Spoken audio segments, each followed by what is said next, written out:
ದೇವರ ನಾಮಕ್ಕೆ ಸ್ತೋತ್ರ ಉಂಟಾಗಲ್ಪಡಲಿ. ಪ್ರೀತಿ ಉಳ್ಳ ದೇವಜನರೇ, ಯೇಸು ಕ್ರಿಸ್ತನ ಹೆಸರಿನಲ್ಲಿ ನಾನು ನಿಮ್ಮನ್ನು ವಂದಿಸುತ್ತೇನೆ. ಕೀರ್ತನೆಗಳು 7ನೇ ಅಧ್ಯಾಯ 10ನೇ ವಚನದಲ್ಲಿ ವಾಕ್ಯ ಈ ರೀತಿಯಾಗಿ ಬರೆಯಲ್ಪಟ್ಟಿದೆ. ನನ್ನನ್ನು ರಕ್ಷಿಸುವ ಗುರಾಣಿಯು ದೇವರೇ, ಆತನು ನನ್ನನ್ನು ಕಾಪಾಡುತ್ತಾನೆ ಎಂದು ವಚನ ಬರೆಯಲ್ಪಟ್ಟಿದೆ. ಅಂದರೆ ಪ್ರೀತಿ ಉಳ್ಳ ದೇವಜನರೇ, ದೇವರು ನಮಗೆ ಏನಾಗಿದ್ದಾರಂತೆ? ಗುರಾಣಿಯಾಗಿದ್ದಾರೆ ಎಂದು ವಚನ ಬರೆಯಲ್ಪಟ್ಟಿದೆ. ಪ್ರೀತಿ ಉಳ್ಳ ದೇವಜನರೇ, ಅನೇಕ ವಾರ್ತೆ ನಾವು ಅಂದುಕೊಳ್ತೇವೆ, ನಮ್ಮನ್ನು ಯಾರು ಕಾಪಾಡ್ತಾರೆ, ನನ್ನನ್ನು, ನನ್ನ ಕುಟುಂಬದವರನ್ನ, ನನ್ನ ಜನರನ್ನ ಯಾರು ಕಾಪಾಡ್ತಾರೆ ಅಂತ ಹೇಳ್ಬಿಟ್ಟು ಅನೇಕ ವಾರ್ತೆ ನಾವು ನೆನೆಸ್ತೇವೆ.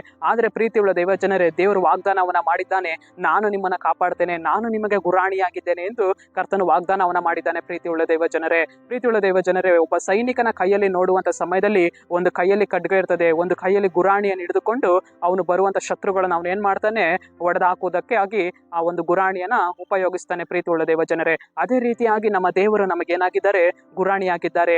ಅವರು ನಮಗೆ ವಿರೋಧವಾಗಿ ಬರುವಂತ ಶೋಧನೆಗಳನ್ನ, ನಮ್ಮ ವಿರೋಧವಾಗಿ ಬರುವಂತ ಕೇಡುಗಳನ್ನ ಅವ್ರು ಏನ್ ಮಾಡುವವರಾಗಿದ್ದಾರೆ? ಆ ಗುರಾಣಿಯಿಂದ ತೆಗೆದುಹಾಕುವವರಾಗಿದ್ದಾರೆ. ಪ್ರೀತಿ ಉಳ್ಳ ದೇವಜನರೇ, ದೇವರು ನಮಗೆ ಗುರಾಣಿ ರೀತಿಯಲ್ಲಿ ನಮಗೆ ರಕ್ಷಣೆಯನ್ನ ಮಾಡ್ತಾನೆ. ನಮ್ಮನ್ನ, ನಮ್ಮ ಕುಟುಂಬದವರನ್ನ ದೇವರು ನಮ್ಮನ್ನ ಏನ್ ಮಾಡುವನಾಗಿದ್ದಾನೆ? ಕಾಯ್ದು ಕಾಪಾಡುವನಾಗಿದ್ದಾನೆ. ಪ್ರೀತಿ ಉಳ್ಳ ದೇವಜನರೇ, ನಾವು ಇವತ್ತು ಚಿಂತಿಸುವುದು ಬೇಡ, ನಾವು ಇವತ್ತು ಯೋಚಿಸುವುದು ಬೇಡ. ಕರ್ತನ ನಮಗೆ ಗುರಾಣಿಯಾಗಿದ್ದಾನೆ. ಸರಿ, ನಾವು ಪ್ರಾರ್ಥಿಸೋಣ.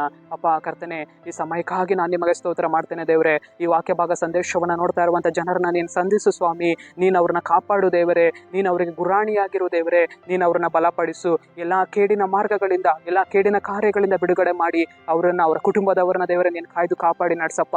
ನಿನ್ನ ನಾಮಕ್ಕೆ ಸ್ತೋತ್ರ ಉಂಟಾಗಲ್ಪಡಲಿ ರಾಜ. ನಜರೇತಿನ ಯೇಸುವಿನ ನಾಮದಲ್ಲಿ ತಂದೆಯೇ, ಆಮೆನ್.